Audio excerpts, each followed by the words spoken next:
Hello to all of our social media followers out there and to our friends here in the community of Hattiesburg.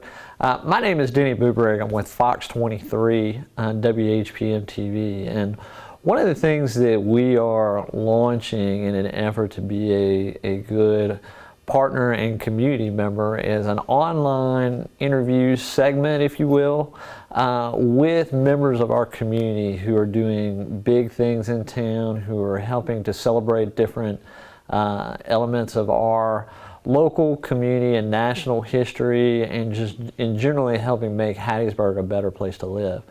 And the irony of our first visitors today is, as we filmed this segment that you are watching on 9/11 that is becoming known as Patriots Day, I'm joined today by members of the Daughters of American Revolution. And we've got quite a bit to talk about, so I'd like to go ahead and ask them to introduce themselves so we can get started. I'm Hattie Phelan. I'm with the 20th Star Chapter of the DAR. And I'm Mary Dryden. I'm also with the 20th Star Chapter. And I'm Michelle Myers, and I'm with the Norval Robertson chapter here in Hattiesburg. Well, ladies, Daughters of American Revolution, not many people may know a lot about what all you do over the course of the year, so maybe we just should start there and tell us a little bit about DAR, as I believe it is known, and what that entails. Well, it's a women's organization, and it's a nonprofit. It's all service-oriented, and each woman who is a member can trace their ancestry back to a person who fought in the American Revolution. And we have the goals of historic preservation, education, and patriotism. We do a lot with schools in the communities. We do a lot of service to veterans and projects with military, cards to veterans, cards to soldiers. We just do a variety of projects. I think Hattie's going to talk about some other ones that we do. Yes, we did, last year we did REI Across America, where we put wreaths for the veterans buried at Highland Cemetery. I've done bingo at Collins, at the Veterans Home there. So we just try to support our veterans, our teachers, the people that to keep it strong, keep everybody have a good education and know about their country. So it sounds like there's a lot of really educative Yes. activities that y'all do, trying to catch different age groups. Yes. Is that fair? Yes, and to create an awareness in our community about all of the things that we have to preserve our history. Things like the museum at Camp Shelby. That's such a huge asset, and there's just so much history there. Well, I know I went down there and I saw the famous Mississippians piece that had been in the major wars over history. And I saw a lot of names I knew from history, but I had no idea they were Mississippians. So do you all, in your capacities, run across that a lot, where somebody says, oh, I know that name, but I didn't realize they were Yes. from here? Yes. Oh, yeah. And in the process of REI Across America last December, that was celebrated in December and carried out at that time, the discovery of how many people that I knew in our community who had done so much were veterans who returned here after serving. And that is the spirit that I found was universal with all of our veterans. They come back and give. They give to their community. So we like to recognize our veterans and their importance. Well, and in full disclosure to our viewers, I actually participated in REI Across America last year, and I think one of the things that it really reinforced for me was how military friendly the Pine Belt is and how Hattiesburg is, and that Hattiesburg has a strong connection, if you will, with the military. 5 Congressional Medal of Honor winners, I believe. Yes. I saw. And maybe speak a little bit about that, if you can. Well, we also have the USM Veterans Center at USM, and we planted a Liberty tree there for the 250th anniversary of the United States that's coming up. And so we partnered with them in different things also.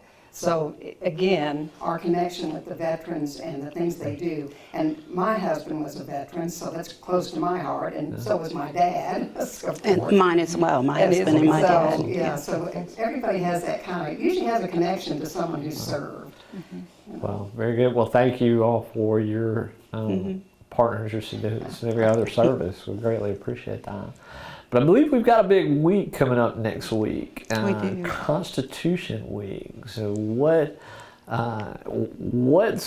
happening? Tell us a little bit about that. Well, Constitution Week is every year, September 17th through the 23rd, and the first day is designated as Constitution Day.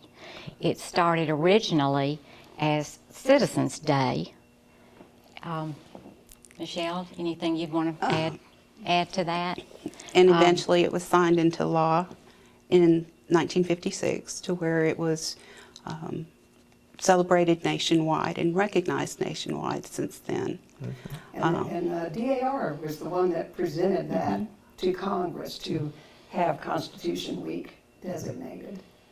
So back in '55. Okay. Forgive me, I'm drawing a blank on the president at that point. Eisenhower. So the president, well, retired General President Eisenhower at that point. So this is it's a pretty extensive historical event that we're talking about. It is, and we start a little bit early and try and get materials out so that people can better prepare and plan to celebrate it better. Well, and I think the city is even going to be honoring Constitution Week next Yes. week. Right, we've got, Mayor Barker's going to be doing a proclamation on September 17th at City Hall. So we're looking forward to that. And we're going to be ringing bells in honor of Constitution Day in the city. Sacred Heart is going to be ringing their bells, and we've got, there'll be other places doing that. I think they're going to be doing that up in Collins. They are? Simultaneously. Yes. And yesterday, Mayor Ducker of Petal issued We a met with him. Oh, proclamation. very cool. Yeah. And the mayor of Sumrall is issuing a proclamation. Did I leave any? I don't think out? so. I think those are the ones in right here in our area. But this is across the United States. Yes, ma'am. That it Well, happened. if and we can divide this up by age group if you'd like, or generally speaking, if your ideal world coming out of next week, what would you like to see as the top 2 or 3 takeaways for the people from Constitution Week next week? I guess one thing, I'll put one in there, is that people will realize just how important the Constitution is and how we need to preserve it. We cannot forget it. It's what gives power to the people. So that's one thing I would like to be remembered. It's the oldest living constitution in the world. And I've looked back on what the world was like at that point. And we tend to just go back to that particular moment when we had the Revolutionary War, then we wrote the Constitution. But it was in the 1600s that people first began coming to America to have freedom and liberty, to be able to worship the way that they wanted to be able to speak and not get in trouble for what they said, would be some examples. And then when the Constitution got written, the people said, we want these individual rights preserved. And so that led to amendments. There's the Iroquois Indians had a confederacy, and some of the things that were taken to do the Articles of Federation that led to our Constitution began with this Native American group. And I think we forget how much diversity there was in our country at that time. We see these men who gathered in secrecy and wrote the Constitution, and they were so brilliant and did such a wonderful job. They were not the only people involved in this. It was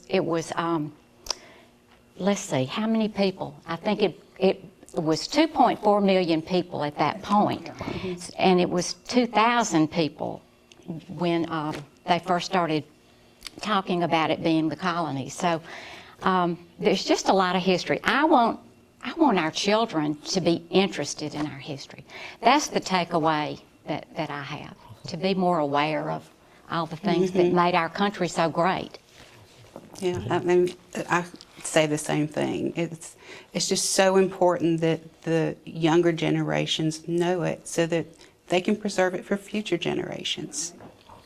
Well, and I'm going to transition away from Constitution Week just a minute because, like I said earlier to our viewers, full disclosure, I participated in this last year, but an early plug for REI Across America round 2. Are we going to be doing that again this year?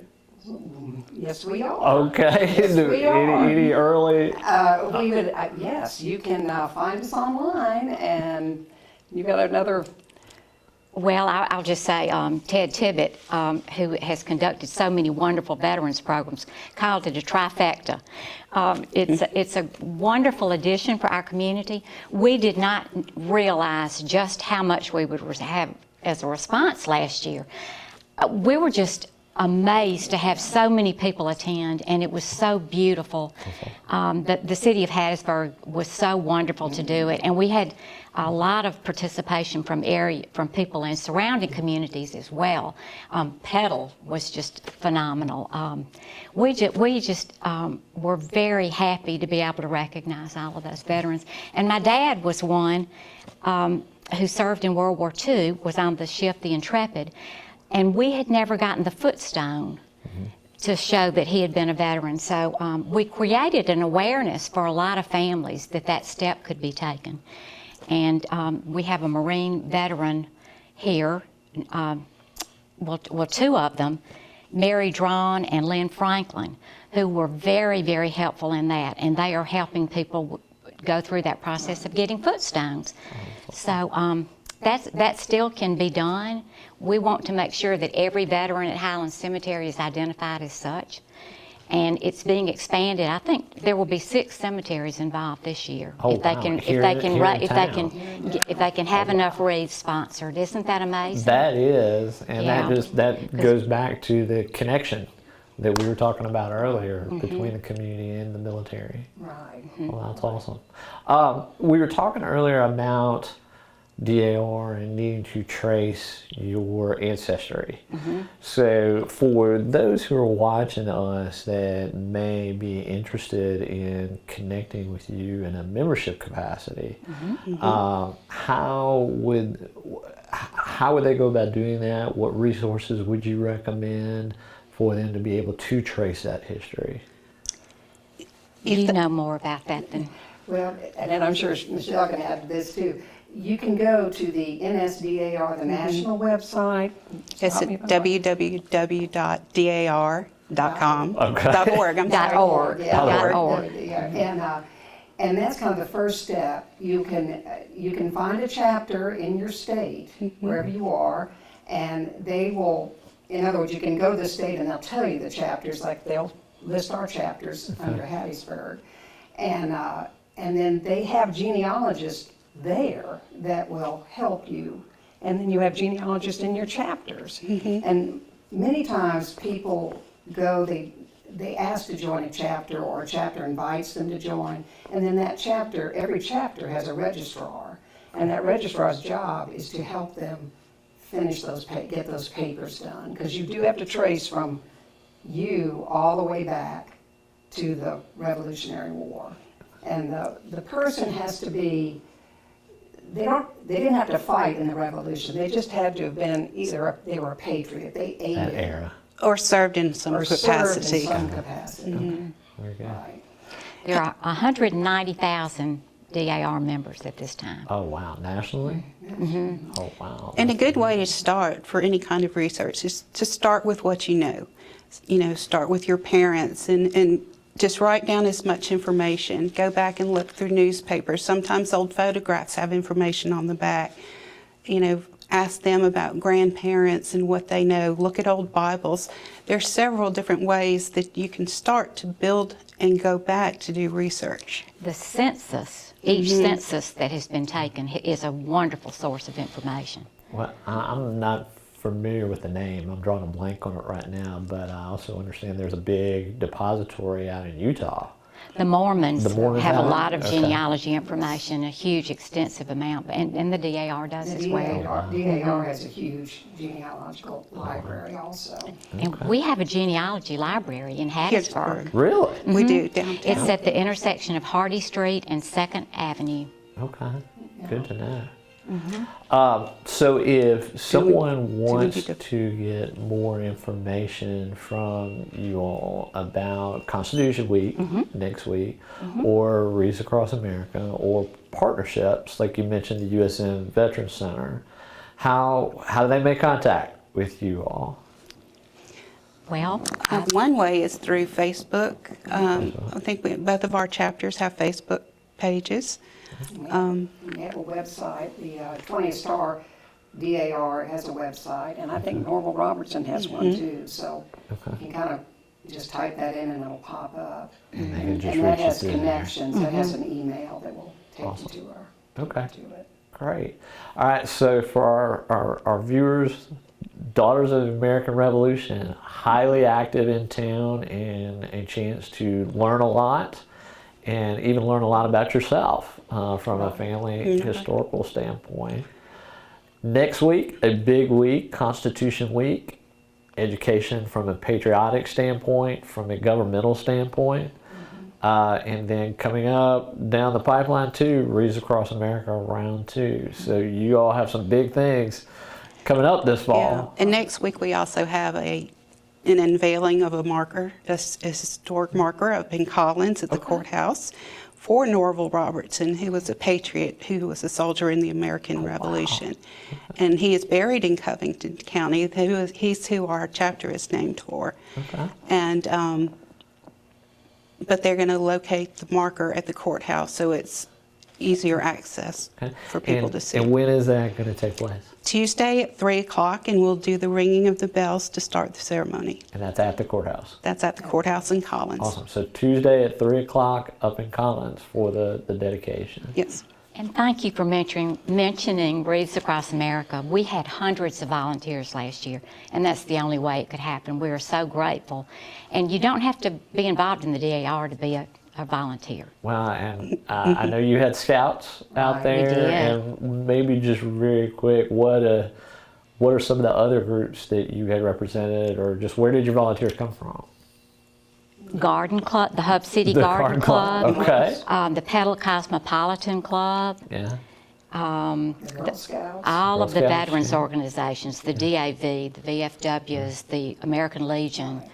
But the other side of that, though, is you don't have to be attached Oh, to one absolutely of those not. groups to come.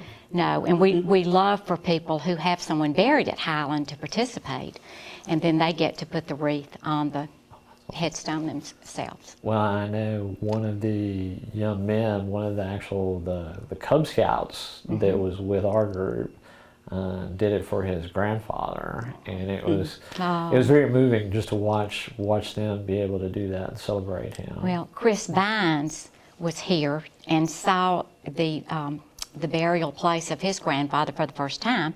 He is the assistant to Senator Wicker, who came and spoke, and so that was a really special thing as well. So there was a lot of Yeah, there were a lot of life special things that memories out happened there that that day. Yeah. Very good. Well, ladies, thank you for carving out some time this afternoon to come visit with us, and we hope you have a fabulous week next week dedicating the monument and also sharing the good word about us as a country and about our living Constitution. So thank you all for coming in today. Well, thank you for having us. Thank you. And thank you all for joining us online, and stay tuned as we hope this becomes a regular series here on our social media.